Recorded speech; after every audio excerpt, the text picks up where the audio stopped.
Mon âme soupira près de toi et mon esprit en toi te cherche.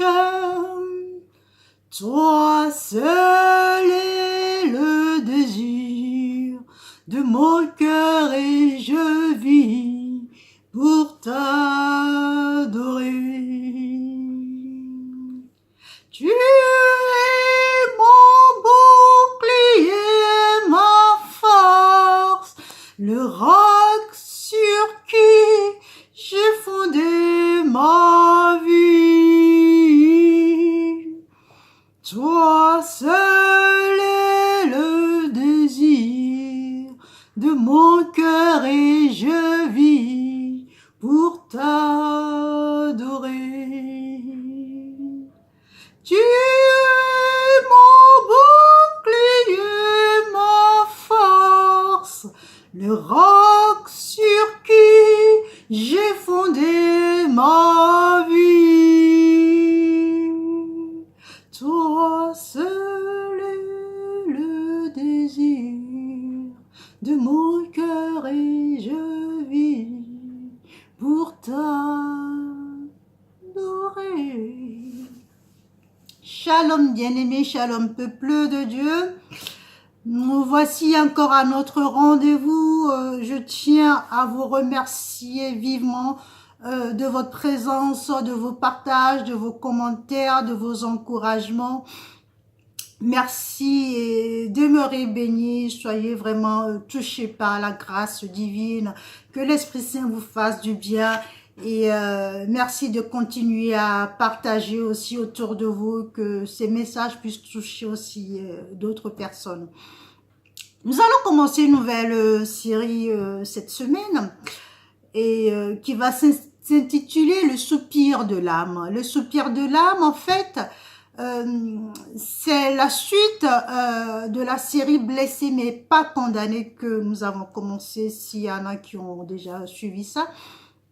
L'année dernière, en 2018, le dernier date de décembre. Donc, l'année dernière, nous avons commencé une série sur qui s'intitulait Blessé mais pas condamné. Donc, ça parlait des blessures intérieures et ça résumait un tout petit peu les 5 blessures selon le psychiatre John Pierrakos.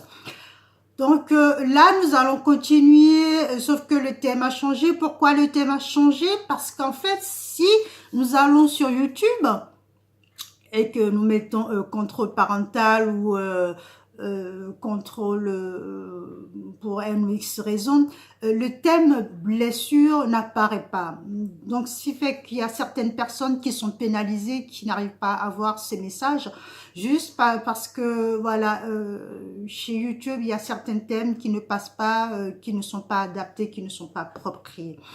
Donc, voilà, pour la petite histoire. Donc, le soupir de l'âme, d'où la chanson « Mon âme soupire après toi ». Pourquoi l'âme soupire? L'âme soupire parce que l'âme est en souffrance. L'âme qui soupire, c'est l'âme qui est en souffrance. C'est l'âme qui se sent condamnée. C'est l'âme qui a besoin de quelque chose. Mais pourquoi cette âme est dans cet état? C'est parce que il y a eu des coups durs de la vie, les coups durs engendrés par des blessures. Et en fait, ces blessures sont occasionnées par N ou X choses que nous rencontrons dans la vie quotidienne, depuis notre naissance jusqu'à l'âge adulte. Je récapitule un petit peu juste. Hein. Ceux qui ont déjà suivi vont sûrement s'ennuyer. Mais bon, tenez bon, on va bientôt y arriver. Donc, c'est des blessures que nous rencontrons dès la naissance jusqu'à l'âge adulte. Des fois, nous nous rendons compte et ceux de la naissance, on arrive à cicatriser et puis il y a d'autres qui se créent, mais la plupart du temps, nous ne nous rendons pas compte et nous en avons à l'âge adulte. À l'âge adulte, il y en a qui se rajoutent.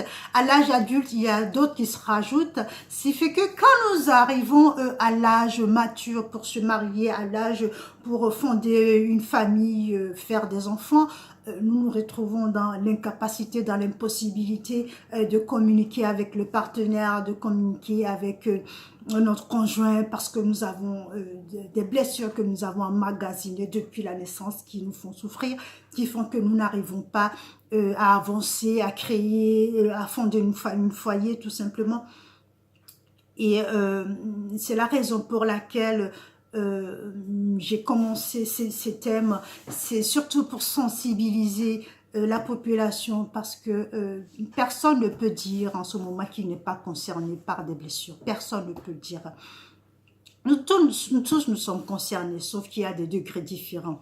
Ok, un corps qui soupire, un cœur qui soupire, un cœur qui a des blessures ne peut rien donner, ne peut rien produire si ces blessures n'arrivent pas à cicatriser. Ok, nous pouvons, des fois, par moment, nous mettons des pansements, juste quelques pansements provisoires sur les blessures et nous disons, oui, bon, c'est passé, oui, c'est guéri. Alors qu'avec le temps, le pansement peut tomber et la blessure peut se réouvrir et ressaigner. Donc, il ne s'agit pas de camoufler les blessures, il ne s'agit pas de mettre des pansements provisoires, mais il s'agit surtout de les guérir, mettre un vrai pansement, laisser le temps au temps, voilà, il faut laisser le temps aux blessures de se guérir, parce que une blessure ne peut pas se guérir en 2 jours, 3 jours, quelques secondes, ne nous leurrons pas. Non, non, ne nous leurrons pas.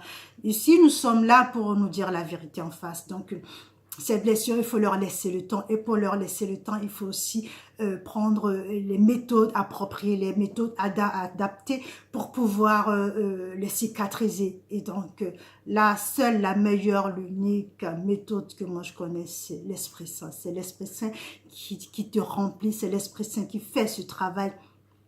Et c'est l'Esprit Saint, il fait l'œuvre avec ton accord. Parce que si toi, tu ne donnes pas l'accord à l'Esprit Saint d'œuvrer en toi, il ne peut rien faire.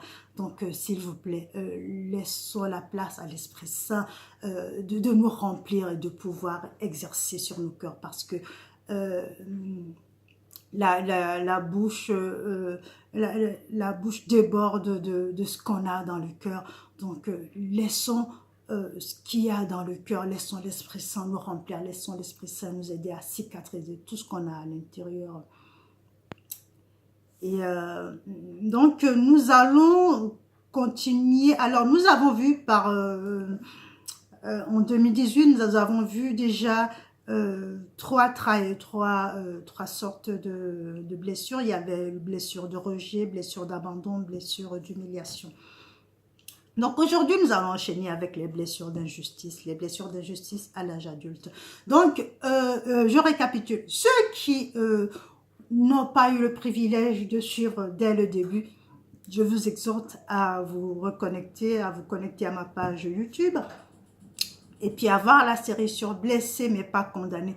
Si d'aventure, vous n'arrivez pas à vous connecter, enlevez tout ce qui est blocage, autorisation parentale, tout ça que YouTube bloque, et vous arrivez à vous connecter.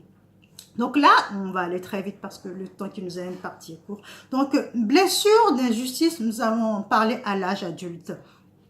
Alors, ce que nous devons savoir, c'est que ces blessures d'injustice, c'est causé dès le bas âge par des parents très autoritaires, des parents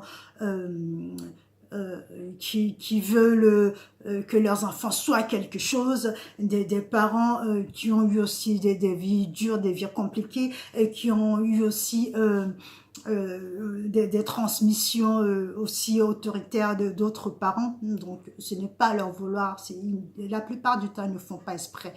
Sauf que ils nous ont communiqué ces blessures, ils nous ont communiqué cette dureté de cœur qui font que voilà, nous n'arrivons pas à être réceptifs, nous n'arrivons pas à être comme tous les autres. Et si l'on veut, les blessures d'injustice s'apparentent avec les blessures de rejet. Quand tu connais la blessure d'injustice, automatiquement, tu as connu la blessure de rejet. Je répète, Si actuellement tu subis ou tu avec ou tu vis ou tu es comment dire porteur de cette blessure d'injustice, tu as sûrement la blessure de rejet. Parce que quand tu as subi l'injustice, tu subis le rejet.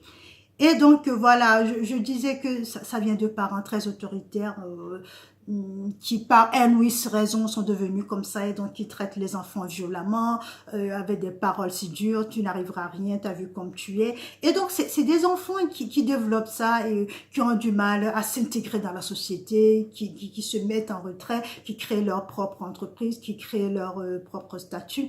Donc nous verrons un petit peu par la suite que c'est des enfants qui sont soit dans le milieu médical, soit dans le milieu de la justice, avocat et tout ça, notaire. Et c'est en fait des gens qui sont très autonomes, qui sont très dépendants, qui ne veulent pas se mêler aux autres. Alors, dans la Bible, nous allons voir un personnage assez époustouflant que vous connaissez tous, c'est Jésus-Christ de Nazareth et son père. Ce que nous devons savoir, c'est que ce sont les parents du même sexe qui transmettent ça à leurs enfants. Par exemple, si toi, tu subis ces blessures d'injustice, c'est parce que tu as eu un problème avec ton père ou ta mère qui a le même sexe que toi. Donc, je vous rassure, Jésus-Christ, il a vécu la même chose avec son père. Imaginez Joseph, l'ange est venu dire à Marie, voilà, tu vas avoir un enfant et tout ça. Et bon, Joseph, pareil, voilà, l'ange lui a apparu. Mais avant que l'ange lui apparaisse et tout ça, mais elle doit se dire, non, mais elle me prend pour qui celle-là, elle sort de nulle part, elle vient m'annoncer que je vais avoir un enfant, non, mais ça se fait pas comme ça. Enfin, donc, imaginez déjà le choc émotionnel de Joseph. Donc, par la suite, l'ange est venu, l'ange a parlé, l'ange l'a calmé, ok, ça s'est passé. Nous verrons dans Luc 2, verset 41 à 52. Luc 2, verset 41 à 52. Ok, Jésus, il était au temple à l'âge de 12 ans. Donc déjà, Joseph, il a pu digérer le fait qu'on lui a imposé un enfant par je ne sais quel esprit, ok.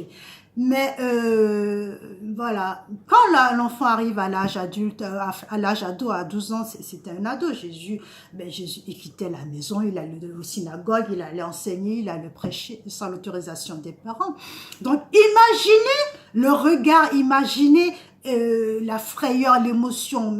Là, je ne parle même plus que de Joseph. Il y a les deux parents de Joseph et de Marie. Quand ils verront que cet enfant, il nous a été imposé. 2, il nous obéit pas. Et puis 3, voilà, il raconte n'importe quoi aux gens qui n'ont même pas son âge, mais quel culot. Alors imaginez là en ce moment même pas la frayeur, la colère de Joseph à l'égard de cet enfant, de Jésus. À mon humble avis, quand il l'a vu dans le temple, il lui a sûrement collé de baffes, il a giflé je ne sais pas combien de fois pour dire « Oh, ici c'est moi le chef, c'est moi qui commande. De quel droit tu pars comme ça sans rien dire à ta mère et moi et tu vas encore enseigner je ne sais quoi. Eh oh !» Jésus a beau dire je suis dans la maison de mon père et tout ça, mais sur le coup, voilà, Joseph et Marie, ce n'étaient que des humains, d'accord? Donc, il peut y avoir des moments où ils gèrent des choses dans la chair. Ils gèrent des choses dans la chair et puis alors ils se sont dit mais cet enfant il nous désobéit donc ils avaient le droit de l'autorité parentale, ils avaient le droit de punir, de donner une éducation à cet enfant. Donc, imaginez en ce moment-là, donc l'éducation que Jésus a reçue. Personne ne nous dit dans la Bible ne relate pas tout ça, mais à mon humble avis, il a dû avoir une éducation assez sévère, parce que, voilà, déjà, il n'a pas été désiré, il est venu comme ça, déposé par l'ange dans le ventre, ok? Et par la suite, il désobéit constamment. Lui, qu'est-ce que Jésus faisait sur terre? Jésus obéissait à Dieu, le Père Tout-Puissant, qui est esprit. Mais il a des parents physiques, il a des parents biologiques à qui il n'obéissait pas forcément. Donc, imaginez la peur, la frayeur, la colère de ses parents. Donc, Jésus, pour tout vous dire, Jésus, il a connu aussi ses blessures d'injustice. Donc, par la suite, Marc 16, versets 32 à 42, pendant qu'il a été arrêté, pour lui, il avait ses disciples autour de lui, ses disciples, ils priaient, parce qu'il leur a dit, veillez et priez. Pour lui, ses disciples, ils priaient avec lui, ils étaient en communion avec lui, donc il est monté, il priait. Quand il est revenu, ils étaient en train de dormir. Donc, imaginez comme Jésus s'est senti seul, abandonné, délaissé. Pour lui, c'était de l'injustice. C'était en même temps de la trahison, mais c'était de l'injustice, c'était l'abandon, c'était l'injustice, pour dire, mais je vais croire en qui, donc voilà. Et donc, faisons aussi très attention à ce qui nous entoure. Voilà. Quand on est porteur de ces blessures, qu'on se dit, bon voilà, je suis en couple ou je suis en concubinage, il y a aussi certaines paroles, certains mots qu'on sort, qu'on lance au conjoint ou au partenaire, qui nous font remuer ces blessures, qui nous font tenter, qui nous font saigner ces blessures. Et même dans notre entourage, avec nos amis, dans nos fréquentations, il y a certaines choses que nous faisons, ou certaines blessures, certains coups durs que les copains, nos entourages nous font, qui font encore revivre ces blessures. Alors là, aujourd'hui, je suis là pour déjà mettre la lumière par l'Esprit Saint, parce que moi, je ne suis que porteur de message. Donc, par la lumière du Saint-Esprit, éclairer ces blessures, et puis demander pardon au Saint-Esprit de venir nous éclairer, de venir nous guérir. Fermez les yeux un court instant, nous allons prier. Viens, Saint-Esprit, viens, remplis-moi, Seigneur, par ta précieuse onction. Viens, Saint-Esprit, viens, et remplis-moi, Seigneur, par ta précieuse onction. Cher Saint-Esprit, je te demande humblement de venir en ce moment poser ta baume, ta brume légère sur toute personne qui souffre de ces blessures, les blessures d'injustice, en même temps que les blessures de rejet. Il y en a pléthore qui me suivent en ce moment, qui ont le cœur qui saigne, qui ont le cœur lourd, qui ont le cœur meurtri, qui n'arrivent pas toujours à exprimer leur désarroi, leur colère, leur mélancolie, leur tristesse. C'est pour ça, en ce moment, je t'implore de venir mettre ta baume sur ces cœurs. Je te demande pardon pour les personnes qui inconsciemment ont aussi blessé certaines personnes, qui ont aussi engendré ces blessures chez d'autres personnes et qui ont fait que ces blessures s'infectent et sont en train de saigner en ce moment et qui sont en train de pourrir la vie de ces personnes. Cher Saint-Esprit, viens faire ton œuvre en nous. Nous te demandons humblement, viens nettoyer, viens purifier, viens cicatriser ces blessures afin que nous puissions refléter la gloire du Père. Merci parce qu'en ce moment, tu souffles, tu fais ton œuvre en nous. Oui, nous voulons nous laisser aller à toi. Nous voulons que toi-même tu viennes nous visiter. Nous voulons que toi-même tu viennes cicatriser nos blessures. Gloire, louange, honneur à toi. Alléluia. Demeurez bénis, bien-aimés, et n'oubliez pas, le Saint-Esprit, il est à l'œuvre dans nos vies. Même si vous ne le voyez pas maintenant, plus tard, vous le verrez, ce sera beaucoup plus visible. Demeurez bénis. Amen.